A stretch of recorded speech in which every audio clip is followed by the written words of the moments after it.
നമുക്ക് അരവിന്ദിന്റെ മക്കളുടെ വരാൻ പോകുന്ന ആഴ്ചയിലെ നല്ലൊരു കഥ കേട്ടാലോ? അതിനുമ്പ് ഒരു കാര്യം പറഞ്ഞിട്ട് വീഡിയോ ഇഷ്ടപ്പെടുവാണെങ്കിൽ ഒന്ന് ഹൈപ്പ് ചെയ്യാൻ മറക്കരുത് കേട്ടോ. അങ്ങനെ നമ്മൾ കാണുന്ന ഒടുവില് നിവിനും വിനീതും കൂടെ സംസാരിക്കുവാണ്. ആ സമയത്ത് വിനീത് നിവിനോട് പറഞ്ഞു, എന്ത് ചെയ്യണമെന്ന് എനിക്ക് അറിയില്ലടാ, ആകെപ്പാടെ കഷ്ടത്തില. ഇപ്പൊ ഗംഗയുടെ യമുനയുടെ ഒക്കെ കാര്യം, വീട്ടിലെ അമ്മയുടെ കാര്യം അറിയാലോ. അമ്മയാണെങ്കിൽ തൊട്ടതിനും പിടിച്ചതിനും എല്ലാം കുറ്റപ്പെടുത്തിക്കൊണ്ടിരിക്കുക. അവര് സഹിച്ച് ക്ഷമിച്ച് മുന്നോട്ട് പോയിക്കൊണ്ടിരിക്കുക. വേറൊരു നിവൃത്തിയില്ലാത്തതുകൊണ്ട് മാത്രം അവര് വീട്ടിൽ കഴിയണേ.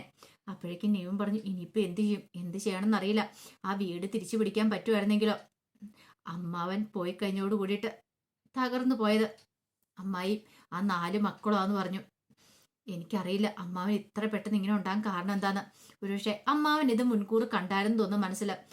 മരിക്കുന്നതിന്റെ അന്ന് രാത്രിയിൽ അമ്മാവൻ എന്നെ വിളിച്ചിട്ട് കുറെ കാര്യങ്ങളൊക്കെ എന്നെ പറഞ്ഞ് ഏർപ്പാടാക്കിയിട്ടുണ്ടായിരുന്നു. എല്ലാവരും നോക്കണം എന്നൊക്കെ പറഞ്ഞു. പിന്നെ അമ്മാവൻ എന്തോ ഒരു കാര്യം പറയാൻ വേണ്ടി വന്നാ, പക്ഷെ പിന്നീട് അമ്മാവനത് പറഞ്ഞില്ല. ഞാൻ ചോദിച്ചു കഴിയുമ്പോൾ ഒന്നുമില്ലാന്ന് പറഞ്ഞു. അമ്മാവനോട് എന്നോട് എന്തോ പറയാനുണ്ടായിരുന്നു തോന്നിയെന്ന് പറഞ്ഞു. ഇനിയും പറഞ്ഞു, എന്തായിരിക്കും എന്താന്ന് അറിയത്തില്ല. അമ്മാവന്റെ മനസ്സിൽ എന്തോ ഒരു കാര്യം ഉണ്ടായിരുന്നു. ഒരുപക്ഷെ ആ വിഷമം കൊണ്ടാണോ അമ്മാവൻ അറ്റാക്ക് വന്നതെന്ന് പോലും അറിയില്ല എന്ന് പറഞ്ഞു. അങ്ങനെ വിനീത് തന്റെ വിഷമങ്ങളൊക്കെ നിവിനോട് പറയാണ്. അതേ സമയത്ത് വീട്ടില് വിനീതിന്റെ വീട്ടില് ശാരദയും മക്കളൊക്കെ ആലോചിക്കുകയാണ് എന്താ ചെയ്യണ്ടേ. കാരണം ഈ വീട്ടിൽ അങ്ങനെ അധിക ദിവസം നിൽക്കാൻ പറ്റില്ല. നീള പറഞ്ഞു, നമുക്ക് വല്ല വാടക വീട്ടിലേക്കാണെങ്കിലും പോകാമേ, എനിക്ക് പറ്റുന്നില്ല ഇവിടെ നിൽക്കാനായിട്ട്. കാരണം ഗീതയും കൂടെ വന്നിട്ടുണ്ട്. ഗീതയും കൂടെ വന്നു കഴിഞ്ഞാൽ ഭയങ്കര ഭരണമാണ്. തൊട്ടതിനും പിടിച്ചതിനും എല്ലാം കുറ്റം തന്നെയുള്ളൂ. സുജാതയെക്കാളും അപ്പുറമാണ് വിനീതിന്റെ പെങ്ങള് ഗീത. അതുപോലെ തന്നെ യമുനയും പറഞ്ഞു, അതേമ്മേ, എനിക്കാണെങ്കിൽ ഭയങ്കര ബുദ്ധിമുട്ട് ഇവിടെ നിൽക്കാനായിട്ട്. ഇവർക്കൊക്കെ ആണെങ്കിൽ ഒന്നും ഇഷ്ടപ്പെടുന്നില്ല. നമ്മൾ ആഹാരം കഴിക്കുന്ന പോലും കാര്യം പറഞ്ഞ അമ്മായി എന്ന് പറഞ്ഞിട്ട് കാര്യമില്ല, ഒന്നും ഇഷ്ടപ്പെടുന്നില്ല എന്ന് പറഞ്ഞു. ശാരദ പറഞ്ഞു, എങ്ങോട്ട് പോവാനാ നമ്മള്? നമ്മുടെ വീട് തിരിച്ചു പിടിക്കുന്നതോടം വരെ നമുക്ക് ഇവിടെ നിന്നല്ലേ മതിയാവുള്ളൂ. ഒരു കാര്യം ചെയ്യ, നമുക്ക് അതിനെന്തേലും വഴിയുണ്ടോ എന്ന് നോക്കാന്ന് പറഞ്ഞു. അപ്പോഴേക്കും കാവേരി പറഞ്ഞു, അമ്മ എന്തേലും ഒരു വഴി തെളിയാതിരിക്കില്ല. അമ്മ ധൈര്യമായിട്ടിരിക്കുക, നമുക്ക് ആ വീട്ടിലേക്ക് പോകാൻ പറ്റും. കാരണം അച്ഛൻ അത്രയും കഷ്ടപ്പെട്ട് ബുദ്ധിമുട്ടി ഉണ്ടാക്കിയതല്ലേ, അപ്പൊ നമുക്ക് ആ വീട് നഷ്ടപ്പെടില്ല എന്നൊക്കെ പറഞ്ഞു. ഒടുവില് കെങ്ക പറഞ്ഞു, നമുക്കൊരു കാര്യം ചെയ്താലോ, ബാങ്കിലൊന്ന് പോയി അന്വേഷിച്ചാലോ, എത്ര രൂപ അടയ്ക്കാനുണ്ട്, എങ്ങനെ എന്താന്നൊക്കെ എന്ന് ചോദിച്ചു. ശരിയാ, അങ്ങനെയാണെങ്കിൽ നാളെ ഒന്ന് പോയി നോക്കാന്ന് പറഞ്ഞു. പിറ്റേ ദിവസമായി കഴിഞ്ഞപ്പം കാവേരിയും കെങ്കയും വിനീതും എല്ലാവരും കൂടെ ചേർന്ന് ബാങ്കിൽ ചെല്ലുവാണ്. അങ്ങനെ ചെന്ന് കഴിഞ്ഞപ്പോഴത്തേനുമാണ് ബാങ്കുകാർ പറയുന്നത്, ഏകദേശം ഒരു നല്ലൊരു എമൗണ്ട്, ഒരു 10 ലക്ഷം അടുത്ത എമൗണ്ട് ബാങ്കിൽ അടയ്ക്കാനുണ്ട്. അത്രയും പൈസ അടയ്ക്കുവാണെങ്കിൽ ആ വീട് തിരിച്ചു പിടിക്കാനായിട്ട് പറ്റുള്ളൂ. അത്രയും പൈസ ഉള്ളതുകൊണ്ട് അതെന്തെങ്ങനെ അടയ്ക്കുന്ന ഒരു ചിന്തയായിരുന്നു അവർക്ക്. അങ്ങനെ അവർ വീട്ടിലേക്ക് തിരികെ വരിക. തിരികെ വരുന്ന സമയത്ത് വിനീത് പറഞ്ഞു, അത്രയും വലിയൊരു എമൗണ്ടിന് ഇനിയിപ്പോൾ എന്ത് ചെയ്യും, നമുക്ക് നോക്കാം എന്തെങ്കിലും മാർഗം ഉണ്ടോന്ന്. അത്രയും പൈസയൊക്കെ ഉണ്ടാക്കാന്ന് പറഞ്ഞാൽ ഈസി ആയിട്ടുള്ള കാര്യമല്ലല്ലോ. പക്ഷേങ്കിൽ എന്നെ കൊണ്ട് എന്തെങ്കിലും സഹായിക്കാൻ പറ്റുമായിരുന്നു ഞാൻ സഹായിച്ചതെന്ന് പറഞ്ഞു. ഗംഗ പറഞ്ഞു, വേണ്ട, അതൊന്നും വേണ്ട വിനീതെ, അതിന്റെ ആവശ്യമില്ലാന്ന് പറഞ്ഞു. വീട്ടിൽ വന്നു കഴിഞ്ഞപ്പം കാവേരിയും ഗംഗയൊക്കെ ഈ കാര്യങ്ങൾ ശാരദയോട് പറയുന്നുണ്ട്. ശാരദയാണെങ്കിൽ തന്റെ കയ്യിലേക്കും കഴുത്തേലേക്കും നോക്കി, അല്ല ഇതൊക്കെ കൊണ്ട് വിൽക്കുകയോ പണയം വെക്കുകയോ എന്തെങ്കിലും ചെയ്താലോ? അതൊന്നും ശരിയാകത്തില്ല, അത് വേണ്ടാന്ന് പറഞ്ഞു. അച്ഛൻ അമ്മയ്ക്ക് വേണ്ടിയിട്ട് വാങ്ങി തന്നല്ലേ, ഇത്രയും കാലം അമ്മയുടെ കഴുത്തിൽ നിന്ന് കയ്യിൽ നിന്നൊന്നും അച്ഛന് ഒന്നും ഊരിയിട്ടില്ല. അപ്പൊ ഇനി അത് വേണ്ടാന്ന് പറഞ്ഞു. അച്ഛന് സങ്കടം വരുമെന്ന് പറഞ്ഞു. അപ്പോഴാണ് ഗംഗ പെട്ടെന്ന് ആ കാര്യം ആലോചിക്കുന്നത്, എന്റെ സ്വർണ്ണം ഇരിക്കുന്നില്ലേ, ഒരു കാര്യം ചെയ്താലോ, ഇപ്പൊ സ്വർണത്തിന് നല്ല വിലയുണ്ട്, നമുക്കതുകൊണ്ട് പണയം വെച്ചാലോ എന്ന് ചോദിച്ചു. അങ്ങനെ പണയം വെക്കുവാണെങ്കിൽ കുറെ പൈസ കിട്ടില്ലേ. അത് കേട്ടപ്പോ ശാരദ പറഞ്ഞു, പണയം വെക്കാനോ? അതൊന്നും വേണ്ട. എടി, നിന്റെ കല്യാണത്തിന് വേണ്ടി അച്ഛൻ ആശിച്ചു മോഹിച്ചു വാങ്ങിച്ചു തന്നതല്ലേ, അപ്പൊ അതുകൊണ്ടേ പണയം വെക്കുകയൊക്കെ ചെയ്താൽ എങ്ങനെയാ ശരിയാന്നേ. നിനക്കൊരു കല്യാണം വന്നാൽ എന്ത് ചെയ്യും? അത് കേട്ടപ്പോ കാവേരി പറഞ്ഞു, ഇപ്പോഴതാണോ അമ്മ ആവശ്യം? അല്ലേലും ഗംഗേച്ചയുടെ കല്യാണം മുടങ്ങിപ്പോയില്ലേ, ഇനിയിപ്പം അടുത്തൊരു കല്യാണം വന്ന് നടത്താന്ന് പറഞ്ഞ അത് അത്ര പെട്ടെന്ന് നടക്കുന്ന കാര്യമില്ല. ആദ്യം ഇപ്പൊ നമ്മുടെ ആവശ്യം എന്താ, വീട് തിരികെ പിടിക്കാന്നുള്ളതല്ലേ. ഒരു കാര്യം ചെയ്യാം, നമുക്ക് ആ സ്വർണ്ണമൊക്കെ ഒന്ന് കൊണ്ടേ പണയം വെക്കാം. വിൽക്കേണ്ട പണയം വെച്ചാൽ മതി, പൈസ ഉണ്ടാകുന്ന സമയത്ത് തിരിച്ചെടുക്കാലോ. അതൊരു നല്ല കാര്യമായിട്ട് തോന്നി ബാക്കിയുള്ളവർക്കും. അങ്ങനെ ഒടുവില് അവരിത് കൊണ്ട് പണയം വെക്കാനായിട്ട് ചെന്നു. അങ്ങനെ ബാങ്കിൽ ചെന്നു പണയം വെക്കാൻ ചെന്ന് കഴിഞ്ഞപ്പം അവരുദ്ദേശിച്ച അത്ര പൈസ കിട്ടത്തില്ലായിരുന്നു. ഒടുവില് എന്ത് ചെയ്യണമെന്നായി. അപ്പോഴേക്കുമാണ് ഗംഗ ആ കാര്യം ഓർത്തെ, തനിക്ക് വേണ്ടിയിട്ട് ഗംഗയ്ക്ക് ഭയങ്കര ഇഷ്ടമായിരുന്നു നെറ്റിച്ചുട്ടിയൊക്കെ വേണമെന്ന്, ഒടിയാനും നെറ്റിച്ചുട്ടിയും വേണമെന്ന്. അപ്പൊ അത് സ്വർണത്തിന് തന്നെ പുതിയ തന്നെ വേണമെന്നും പറഞ്ഞുകൊണ്ട് അരവിന്ദൻ അത് വാങ്ങിക്കൊടുത്തിട്ടുണ്ടായിരുന്നു. അതും കൂടെ പണയം വെക്കാൻ എടുക്കുക.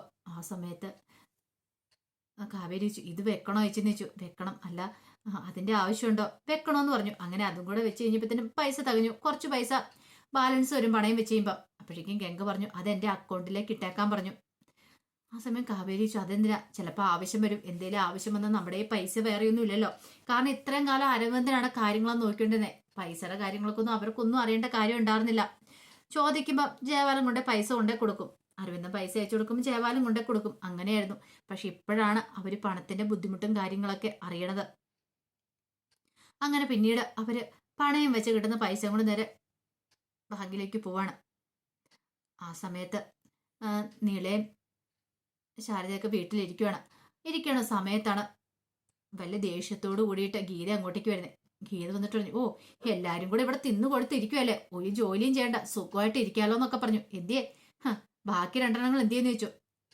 അത് കേട്ടപ്പം യമുന പറഞ്ഞു അവര് ബാങ്കിലേക്ക് പോയതാന്ന് പറഞ്ഞു. ഓ ബാങ്കിലേക്ക് പോയി പോലും എതിലെ പോയെന്ന് ആരെ കണ്ടു, വണ്ടി ഉണ്ടല്ലോ, അതുകൊണ്ട് എതിലെ വേണം ഊരി ചുറ്റി നടക്കാലോ എന്നൊക്കെ പറഞ്ഞ് കുറ്റപ്പെടുത്തുവാണ്. പക്ഷെ ശാരദ യമുനെ കണ്ണടച്ച് കാണിച്ച് ഒന്നും പറയണ്ടെന്ന്. അപ്പോഴേക്കും സുജാതയും കൂടെ വന്നു. സുജാതയെ കണ്ടു കഴിഞ്ഞപ്പോഴത്തേനും ഗീത പറഞ്ഞു, അമ്മ എന്താ അമ്മ ഇങ്ങനെ, ഇവരെന്താ ഇവിടെ വെറുതെ തിന്നാനായിട്ട് വന്നോണം, കൈ കഴുകുക, തിന്നുക, എവിടെയെങ്കിലും കിടക്കുക, സൂചിച്ചിരിക്കുക. ഞാനിവിടെ കുറച്ചു ദിവസം റെസ്റ്റ് എടുക്കാൻ വന്ന സമയത്ത് എനിക്കാണെങ്കിൽ ജോലി മാത്രമേ ഉള്ളെന്ന് പറഞ്ഞു. അങ്ങനെയൊക്കെ പറഞ്ഞ് കുറ്റപ്പെടുത്തോണം. അത് കേട്ടുകഴിഞ്ഞപ്പോൾ യമുന പറഞ്ഞു എന്ത് ജോലി വേണം ഞങ്ങൾ ചെയ്തോളാം, പറഞ്ഞാൽ മതി എന്ന് പറഞ്ഞു.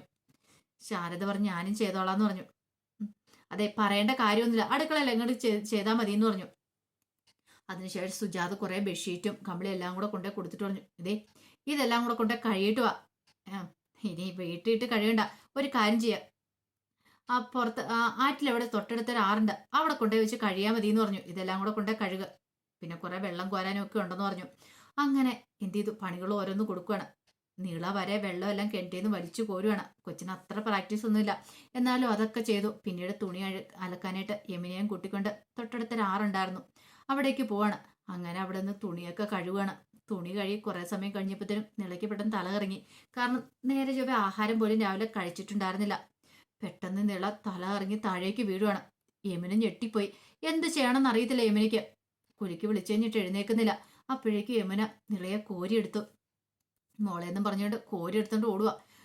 ആരെങ്കിലും ഒരു മനുഷ്യന്മാർ പോലും അടുത്തുണ്ടായിരുന്നില്ല സഹായത്തിനായിട്ട്. അങ്ങനെ റോഡിലേക്ക് കയറി കുഞ്ഞിനെ എടുത്തോണ്ട് ഓടുക. എന്ത് ചെയ്യണമെന്ന് അറിയത്തില്ലാത്തൊരവസ്ഥയായിപ്പോയി. അപ്പോഴേക്കാണ് ഒരു കാർ അതിലൂടെ വരുന്നത്. സഹായിക്കണമെന്നും പറഞ്ഞുകൊണ്ട് നിള പെട്ടെന്ന് തന്നെ ഇങ്ങനെ മുന്നിലേക്ക് ഇറങ്ങുവാണ്. അത് നരനായിരുന്നു. എന്താ സംഭവിച്ചെന്ന് ചോദിച്ചു. അതെ എൻ്റെ അനുജത്തിയ ഇവിടെ തല ഇറങ്ങി വീണാന്ന് പറഞ്ഞു.